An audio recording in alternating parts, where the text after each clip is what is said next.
So again, good afternoon, everybody, and welcome to those who may be watching on our recording today. My name is Stephanie Lewis. I will serve as your moderator today. Welcome to another National Institute for Congestion Reduction webinar, City Level Network Decongestion with Connected and Automated Vehicles. It is my pleasure to introduce our two speakers today.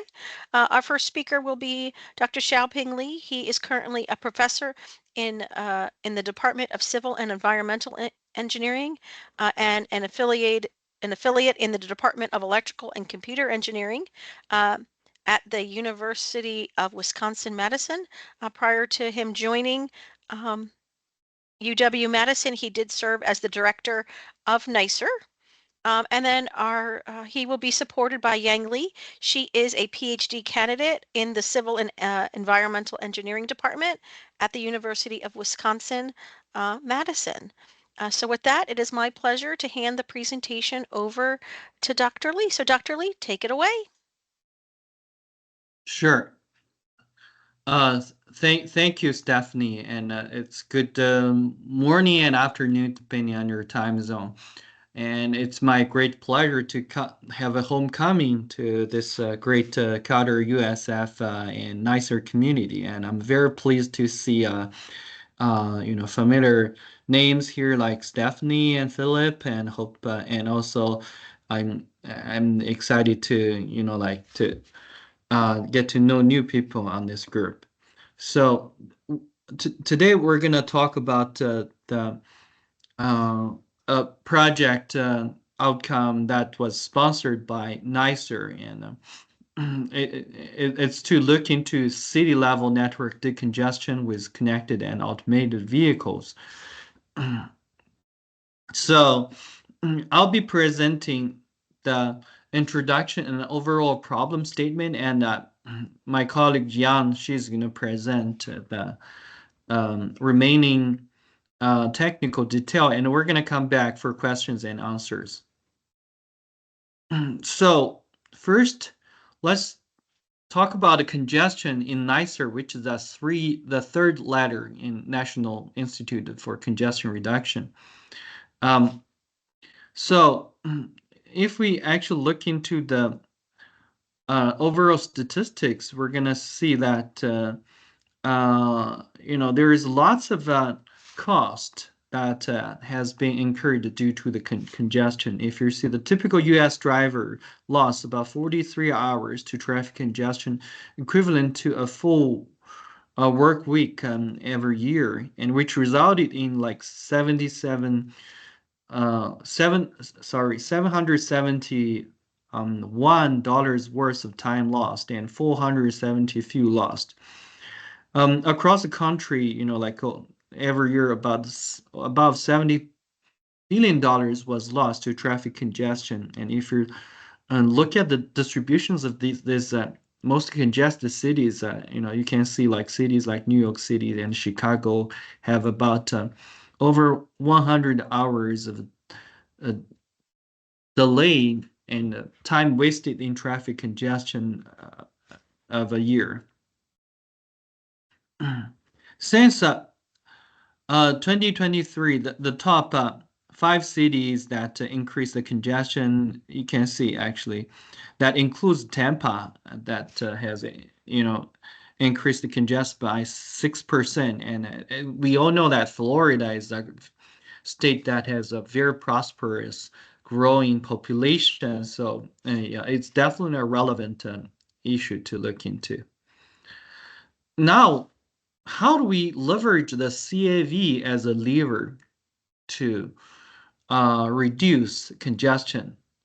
CAV represents connected and automated vehicles.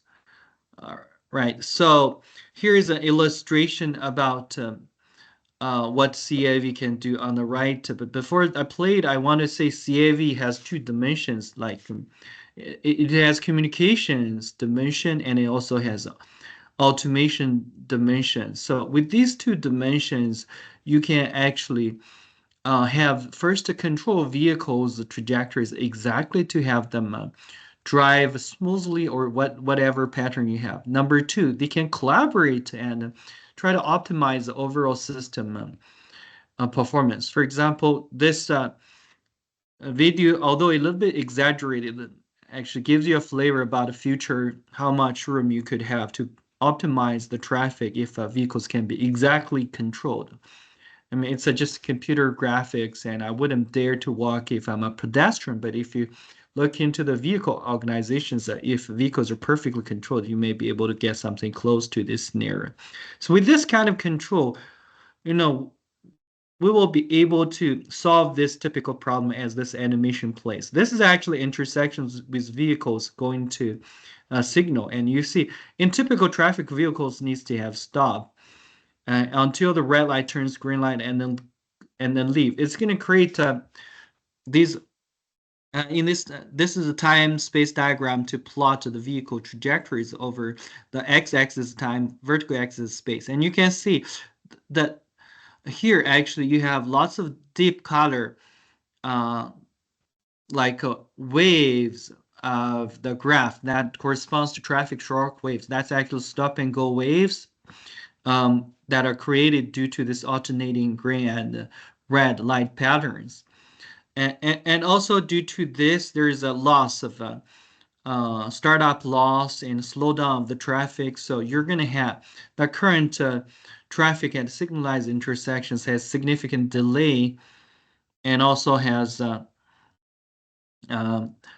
uh, like high speed variations, which means higher safety risks like rear end clearing risks and also fuel or energy consumption risks. But if you have CAV, you can control the vehicle trajectories perfectly to have this kind of like cooperative driving automation pattern as shown in the right animation. So vehicles can plateau and they can perfectly coordinate with the traffic signal lights so that they can pass the signal lights at the right window without slow down. And this is gonna reduce or even eliminate stop and go waves, and this means less startup loss for better mobility and less speed variations, which means better energy efficiency and less safety risks for rear end collisions. So if we can really manage the systems while leveraging the new controller that is the CAVs, we can actually improve the traffic much better.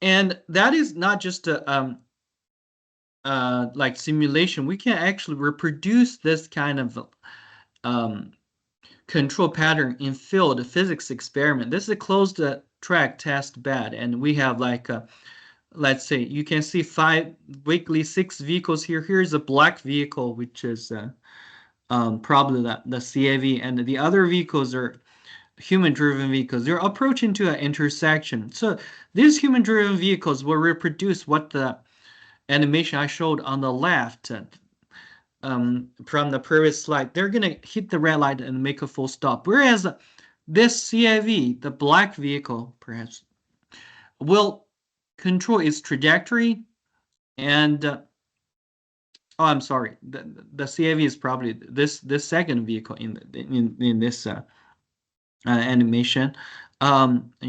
We'll see. But this CIV will basically control its trajectory to synchronize its trajectory with the traffic light timing, traffic signal timing. So it's not gonna stop, but it's gonna pass the intersection at the proper time. Let's play the video, and we can see this is a human-driven vehicle, and this is a CIV. So you can see it's a little bit slow here. Uh, but it's going to start to accelerate this vehicle. So, but the CIV still control its pace, and it's going to get to the just to coordinate its speed with the traffic red light time. And if you see this vehicle gets to, uh, it's going to get to. Let me just fast. Maybe I can. Yeah, just to try to make it faster. You can see. So this vehicle is gonna get to this is a stop light and it stops and then go. But the CAV actually joins the plateau at the right time without fully stop. That's a very good implementation. And there is another experiment that shows like another test scenario where you have three like human-driven vehicles in front of this fourth vehicle being CAV, and I'm gonna accelerate to save you some time. And you see these three vehicles will have a full stop, just like the animation on the left, whereas this vehicle will smooth its trajectory as the animation on the right. It smoothes its trajectory as well as smooths the following vehicle's trajectory. That's going to have lots of like advantages. So what you've seen is just like the operations on a single link, but let's think about whether we can scale up this kind of operation across a whole network. And if we can, what you can see from the previous animations are CAVs can be used as a spacer to control the traffic speed and throughput and that kind of characteristics. And if we coordinate this kind of control across the network such that we can make sure that each link has right amount of vehicles with right appropriate speed, there is a idealistically, like the ideal scenario would be like we eliminate the congestion or keep out of the congestion from the city center. So the target of this work is to look into the city level network congestion and try to decrease or eliminate such congestion with CAVs. We're going to decrease delay, reduce energy consumption. And how are we going to do that? So we're going to integrate this kind of a microscopic CAV control with macroscopic traffic control models. Here are some models we mentioned, like we're going to have error transmission models, microscopic fundamental diagrams, and optimal speed advisories. And by integrating these elements, we will be able to see how we're going to address this problem at the network scale. With this, I want to transfer the presentation to Yan and hope she can help us to show the detailed method and some results. So please, Yan, you can take the control. Okay, thank you, Professor Lee. Next, I will introduce the literature review. In exploring the traffic control on the road network, existing research has been conducted from both macro control and macro control strategy perspective. The major of studies adapt a macroscopic control viewpoint. These studies focus on road network with a limited number of intersections, like corridor or the small-scale network, such as a network which only have 6 intersections. However, these studies have a major limitation, which is computational intensive, since they provide detailed modeling. This often comes at a cost of high computational boundary, making them difficult to scale and thus only stable for relatively small network size. There also have some studies based on macroscopic perspective. These studies does not focus on the detail of individual road segment of intersections. Instead, they divided the research area into distinct areas to capture and describe the average characters of the entire research area. A representative approach among this is a parameter-based network control method. The fundamental idea of this method is to divide a heterogeneous network into several homogeneous areas, and then implement parameter control on the traffic flowing between the boundary of these areas to achieve the maximum overall throughput and to minimize the congestion throughout the system. However, this approach also has its limitations. It tends to be overly coarse, leading to an unrealistic representation of traffic dynamic, particularly in the formation of boundary queues that does not accurately reflect actual traffic behaviors within the network. In addition, the formation of the boundary queue negatively affect the spatial homogeneous of the network, undermining the assumption required for this method. So, can we propose a method that align between the macroscopic and macroscopic levels? There have a very close relatively study to our work is titled Nonlinear Model Perspective Control of Large-Scale Urban Road Network via average speed control. This paper proposed controlling the average speed of traffic in outer urban areas through various speed limit signs, with the goal of reducing congestion on the linear city. In this model, traffic dynamics within each area are assumed to follow the macroscopic fundamental diagram. However, this study also has several limitations. First, the urban network is only divided into two regions. For over simplifies the spatial complexity of real-world traffic system.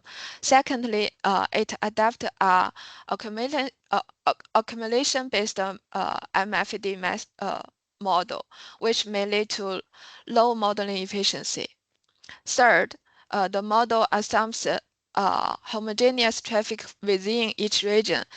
This approach requires that all vehicles in one region be controlled under the same speed limits.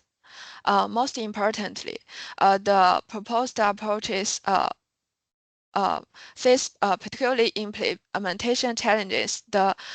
In real-world settings, drivers may not follow the advised speed, so the speed limit may not useful for in the real world.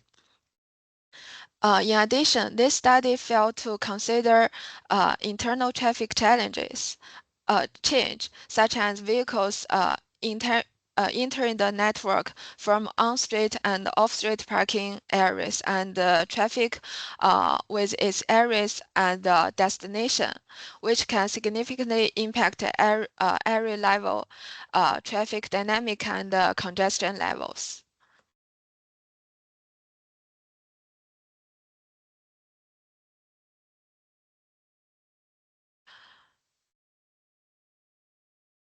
To address these limitations,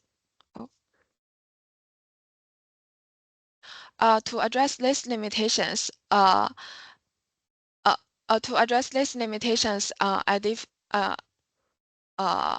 which I said in previous study, we proposed a novel framework called area transmission models. We firstly divided the entire urban network into multiple interconnected areas, allowing for more flexible and efficient traffic control at the area level. Each area owns traffic characteristics for any given time interval delta, such as average travel speed, flow rate, density, speed limit, and it also has the geometric related characteristic, such as the average road length. The ARTM explicit modeling of the traffic transmission among these multiple areas. It provides a computational manageable and realistic framework for modeling traffic dynamics, efficiently addressing this limitation of both intersection-based network control and parameter-based network control approaches. In this method, we assume each area's traffic follows the MFD. Since average speed varies from the one area to another area, each area may correspond to different point in the MFD, which means that some area may remain in the free flow with low destination and high speed, and other may enter congestion conditions. The proposed ARTM is a density-based MFD model, which has higher efficiency. Next is heterogeneity traffic within the area. With the same area, both the human-driven vehicle and connected and autonomous vehicle coexist. They follow different behavior models and maintaining different time headways. In addition, the ARTM incorporate internal traffic change from sources such as on-street and off-street parking and traffic with its air as the destination. Consider this internal flow is essential for accuracy estimating over overall traffic conditions. Furthermore, ARTM uses CAV for air level speed control, enabling dynamic traffic management. Next, I will introduce the equation of our ARTM or ARTM. First, according to the flow convention, the traffic air destination of area I at time t equals to the density of area I at time t minus y plus the density change caused by in and outflow plus internal density change at time t. For this equation, rho it means the density of area I at time t interval t and time interval t. So the rho it minus y is I1 is the density of area I at the time interval t minus 1. This whole part represent the density change caused by in and outflow. For this part, delta t is the time interval length, and Li is the average roadway length of the area I.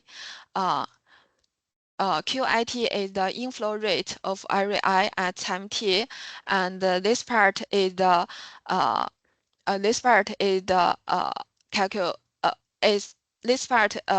calculate the sum of the outflow rate of the area I at time t.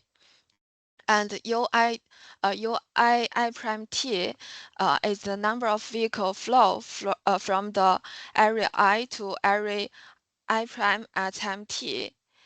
Here, I prime represent the downstream areas connected to area I. The specific equation for calculating the UIT is shown at here. I will because of the time limited, I will not introduce this equations. And the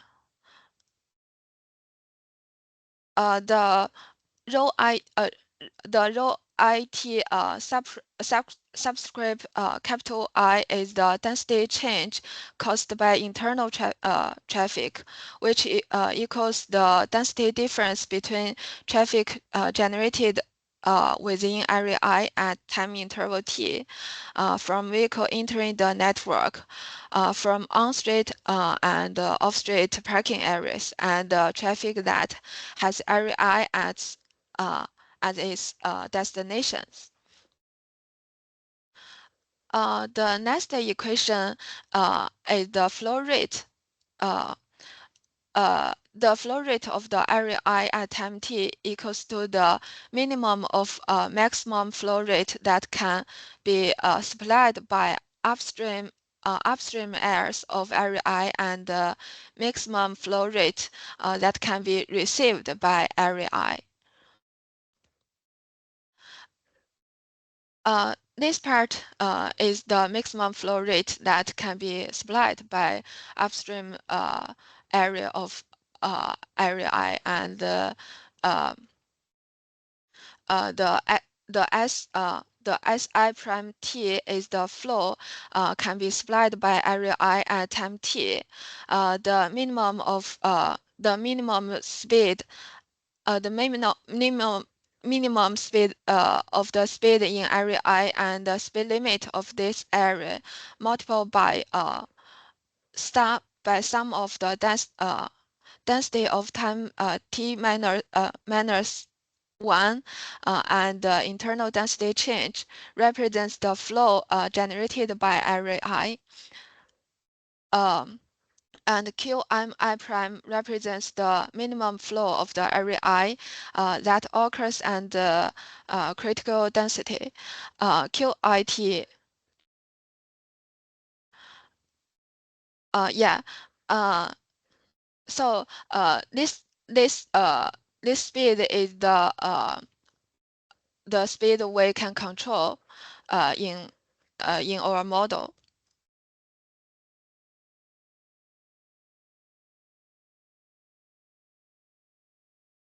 Next, I will introduce the objective. Our objective is called total travel cost. It is a sum of traffic energy consumption cost and travel delay cost. The energy consumption cost is estimated using the autonomy express tool developed by Argonne National Lab, which includes over 5,000 four-vehicle energy consumption models, providing a comprehensive database to meet our modeling needs. The travel delay is estimated by adapting the classic bottle network model proposed by Vickery, which is widely used for capture queuing related delay in traffic system. With the proposed ARTM model, let's discuss how we can apply it to control traffic and reduce congestion effectively. In large-scale network, we often use MFD to describe the traffic characteristics. As illustrated in the slides, MFD is a powerful tool that demonstrated the relationship between speed, flow, and density in urban traffic settings. Suppose the provided speed density and flow density diagrams describe the traffic characteristics for a given area. With this diagram, we can determine the traffic density and flow rate for an average speed. For instance, if we decide to reduce the free flow speed to 75% of the original value. For example, if we assume the speed limit is 30 miles per hour, now we reduce it to 45 miles per hour. By checking the MFD, we can directly see how it affects traffic density and flow, and we go further, reducing the speed limit to half its original value. We observe the corresponding changes in the density and the flow rate, and so on and so forth. The example clearly shows how adjusting the average speed with area allows us to manage and control traffic flow and density efficiently. Based on this, we assume that each study area has a whole defined MFD, and the speed MFD has the form shown on here. Next, our goal is to determine the average advised speed for each area at any given time t. And adjusting this speed, we aim to mitigate traffic congestion and reduce overall energy consumption effectively. Then the problem become given to the network control modeling, which we call the ARTM model. How we can determine the optimal average advised speed for each area. Sorry.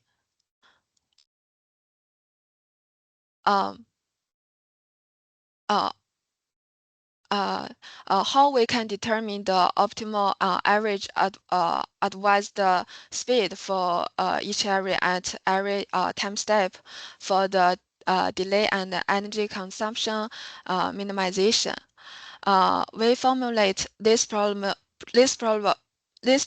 into a optimized optimization problem. The objective is consistent with the objective we introduced earlier.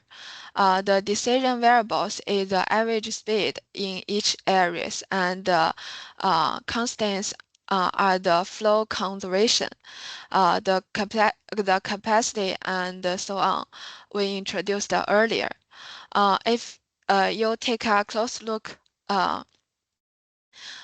it is easily to find that the developed model is a mixed integer nonlinear Gremlin model, and which is known as one of the most difficult optimization model. The nonlinearity happened on both the objective function and the minimum and the maximum constraints. To solve the model currently, we adopt some modeling techniques such as big M constraints to linearize the model. Then the model can be solved by one well-known commercial solver, which is Groby, and we call the overall control strategy optimize speed. Optimal speed advisory, which is OSA. That is all about the modeling part of our research. Next, I will going to introduce how we verify the effectiveness of the proposed modeling using the real-world instant with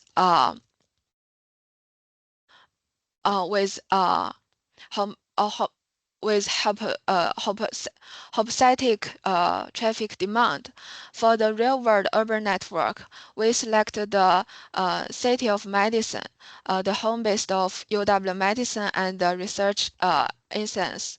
City of Madison is a small-scale city, and in peak hour, people travel through areas enter from the suburbs of the CBD for work, which is morning peak hour, and from the CBD to suburbs for returning home, which is evening peak hours. According to the city's district assignment, the network can be divided into 20 areas. or simulation duration is 2.5 hours, which is 115 minutes, which represents the amount peak hour duration. In this example, we have 9 original areas, which will only produce traffic during the simulation. There are the outside areas. Most of the traffic are heading to the CBD to work. We assume the inflow rate is uh, 30 vehicle per minute, and when the vehicle enter the CBD, the discharge, which is outflow rate, is 16 vehicles per minute. Represent the process for vehicle parking. The jam density is said to be 120 vehicle per kilometer. The free flow speed is 60 mile per hour, and the shock wheel speed is 30 mile per second, or 13 mile per 30 mile per hour. To study how long this inflow traffic will be cleared, we set the inflow duration to 20 minutes, and the optimal speed advisory adjustment interval is 10 minutes, which means that every 10 minutes we will update the advised speed one time. Then first, uh, oh, then I will introduce the results. We first show the simulation result without using the OSA strategy. It is observed that that congestions which begin to form and spread from the second to 30 minutes. As the simulation progress, several bottleneck areas become evident, moving from outer to inner areas, and this significant congested develops in the downtown area at the and 14 minutes, aligning with both our expectation and the previous experience. As the simulation continues, no new traffic enter the network after the 20 minutes. The real world enters. The real world turns. This could equals to the time when most commuters already started their trip, and significantly reducing the vehicle entry into the urban network. By the 120 minutes, the simulation shows this dissipation of congestion, illustrating the network's return to no congested states.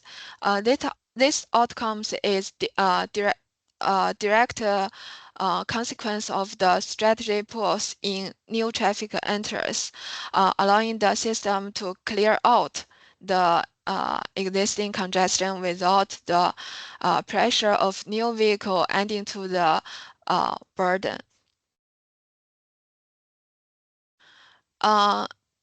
This is the result of after we have incorporated the OSA strategy.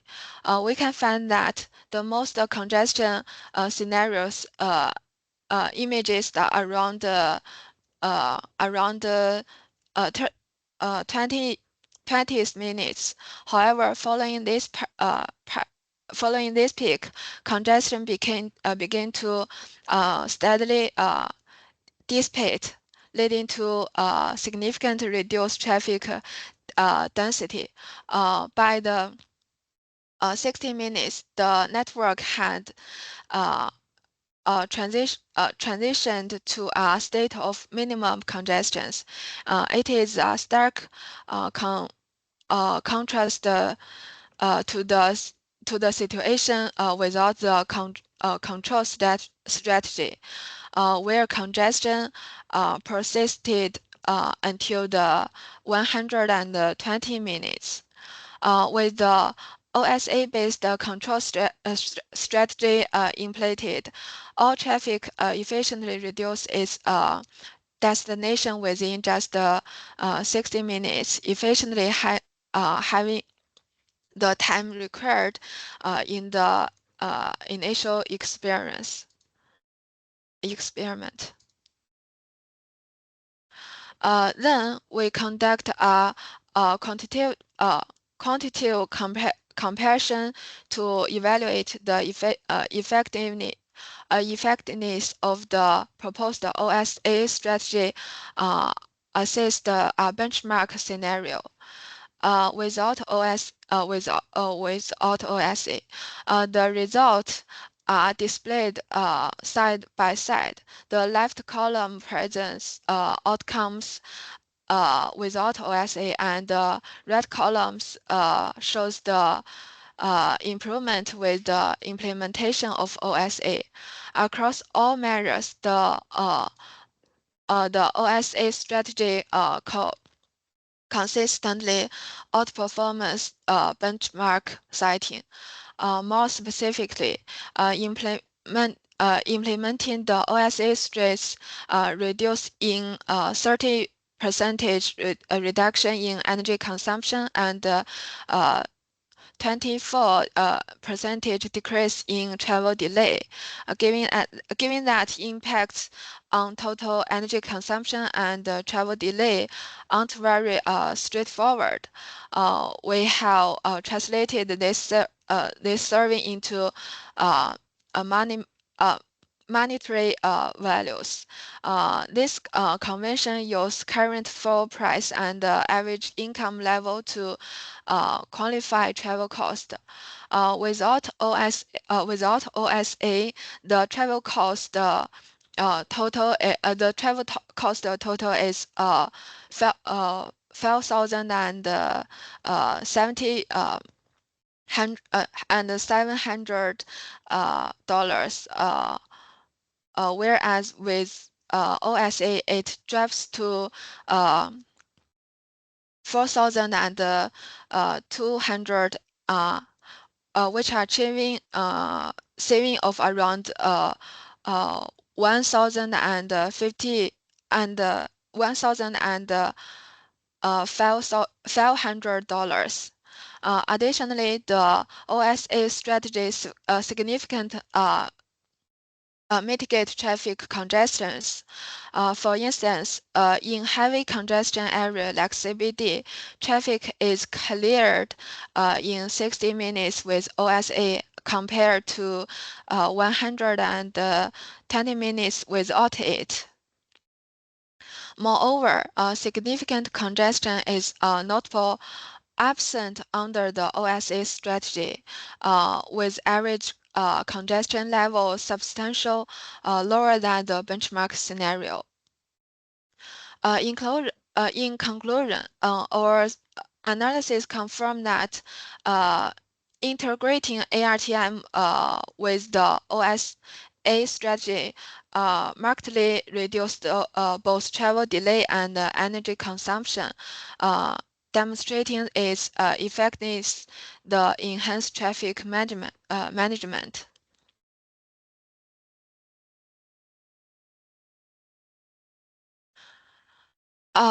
It's important to note that while the pro service scenario offers permission insights, it is likely still far from now, and our road will be demonstrated by mixed traffic, contribution of human-driven vehicle, and CAV for long time. Therefore, we focus on evaluating the performance of our model, the MFD, across different levels of CAV penetration.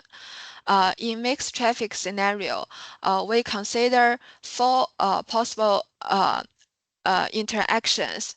CAV follow another CAV, HV follow CAV, CAV follow HV and HV follow HV.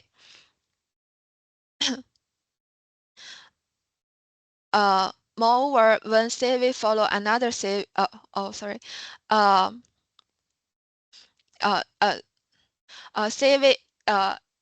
CV encryption with rapid represents sensors and high performance computing units, typically maintaining shorter following distance when following HV compared to HV follow HV. Moreover, when a CV follow another CV, they have the capability to communicate and potentially form a plateau, which can significantly reduce the following distance even further. Based on this interaction and capacity, we has modeling and drive the MFD for mixed traffic conditions.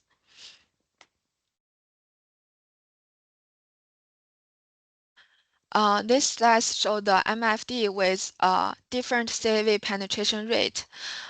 This assumption for its plots at that CV and HV are randomly distributed in the traffic.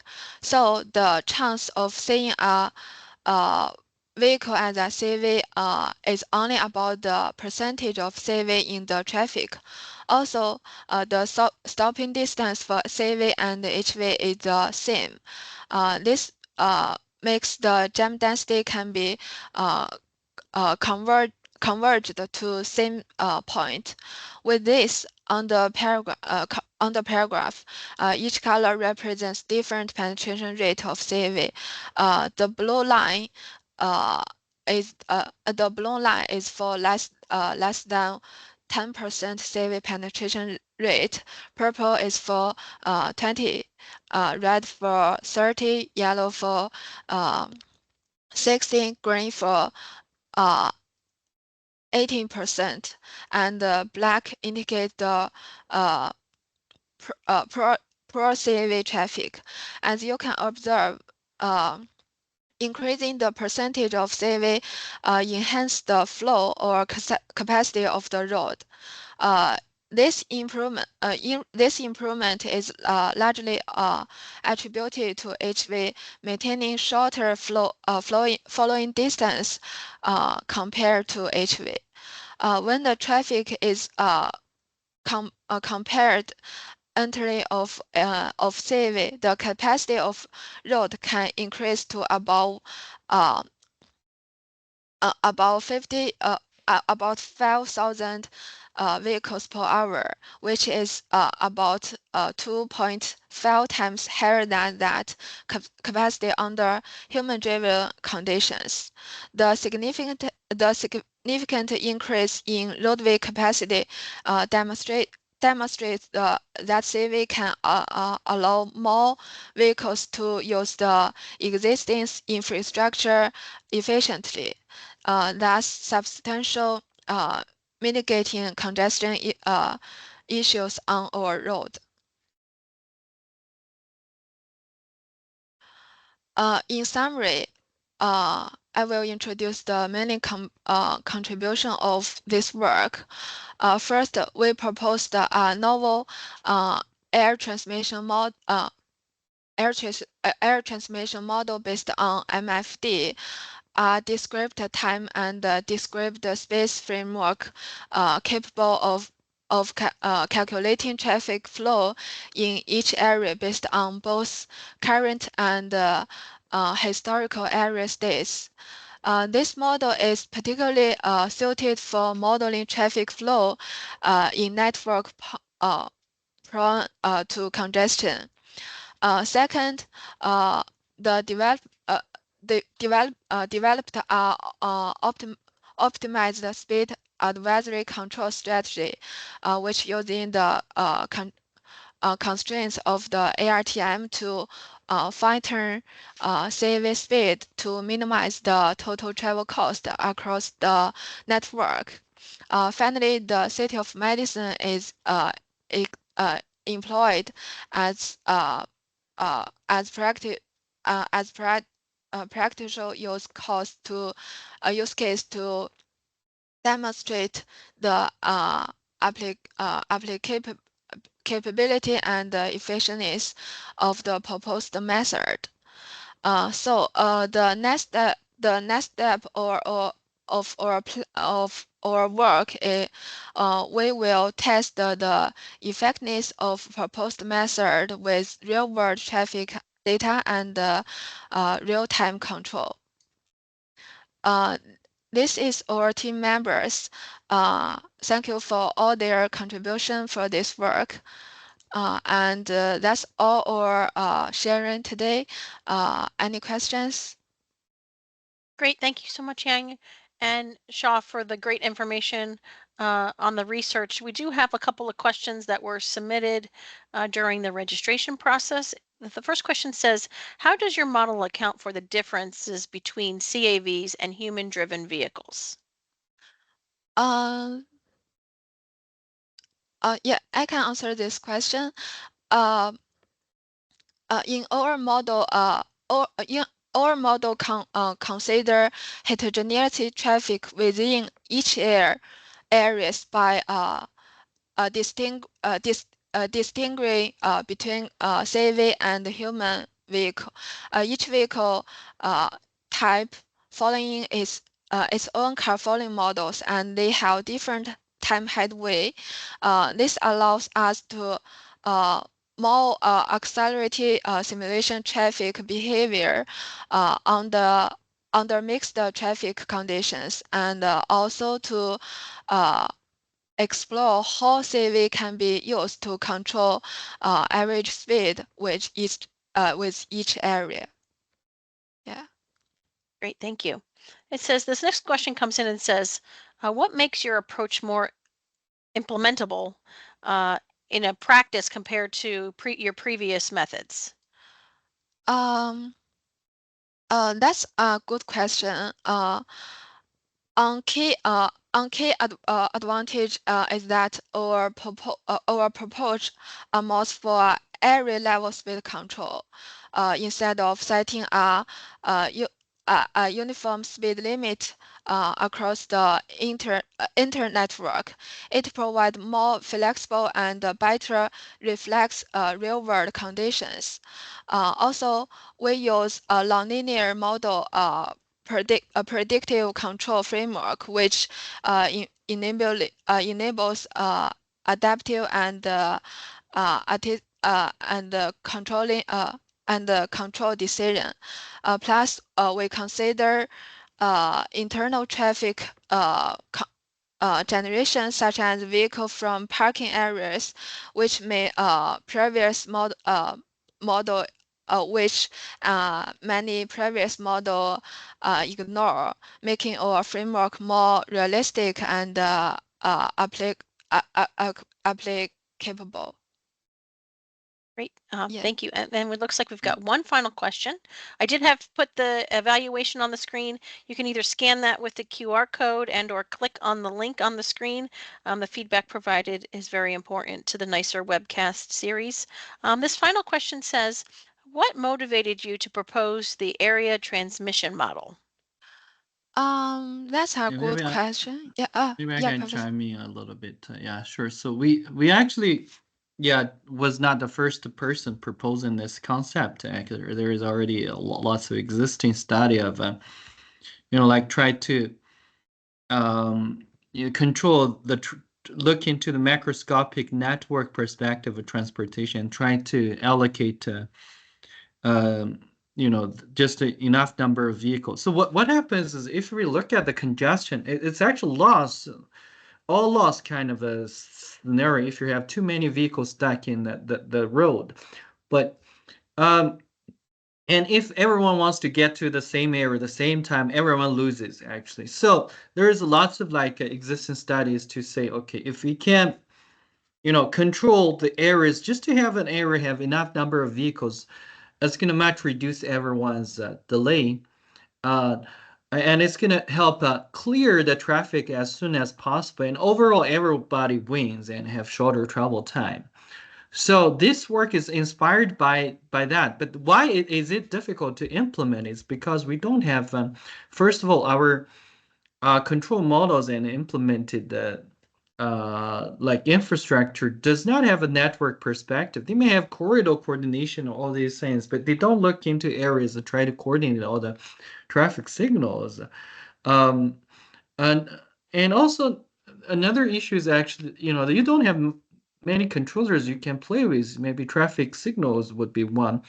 And some of these, control how to pace the traffic is the challenging thing. You may have variable speed limit or so, but some states like Wisconsin do not want to use variable speed limits.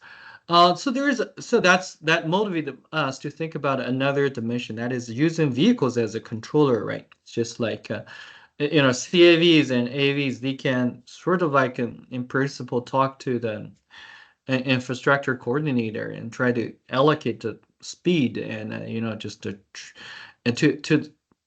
let them serve as pacers of traffic. So that's how we approach this problem. And also, we've done quite a lot of work in the microscopic scale, as we showed in the beginning of the presentation. And we're thinking if we could really implement them and have them serve the whole network, so that the impacts and benefits will be much scaled up. And yeah, that's about it. I don't know whether, Yang, you have anything to add on to this. No, I think your answer is very good for this question. Great. Great. Oh my. Thank you. Thank you so much, Shaw and Yang, for the wonderful presentation on your on your literature or on your report. Please stay connected to the NICER webcast, excuse me, the NICER website. The link is available on your screen to view a list of all of our upcoming and recorded webinars. So on behalf of the National Institute for Congestion Reduction, thank you so much for joining us today, and we'll see you all real soon. Bye, everybody. Bye-bye. Thank you. Bye. You're Thank you. welcome. Bye-bye. Thank you.